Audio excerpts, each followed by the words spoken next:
The Lexington Opportunity Center is just one of several all over the state. During the Second Chance Days, formerly incarcerated and disadvantaged people have a one-stop shop to get life-changing services. Regardless of the past mistakes, try to give them another chance, and maybe it's even a third or fourth or fifth chance, but try to help people in every way possible so they can make a difference in their lives. At the event, participants got to meet with employers, have on-site interviews, and meet with Goodwill's career coaches. It takes a very special passion to be a career coach, to work with all the people that have so many issues that need our help. I talked with one man today who says just a few years ago he was homeless.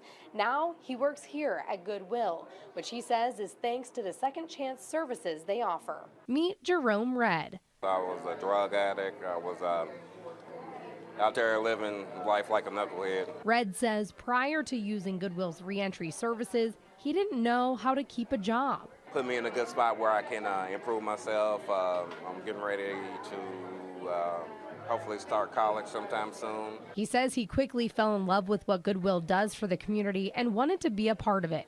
He says he's worked in their warehouse now for 8 months.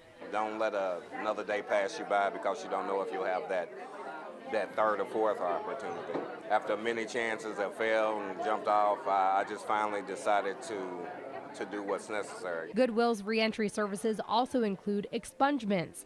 Just last year, they say they did over 2,500 expungements. This year, they say they've already done over 400.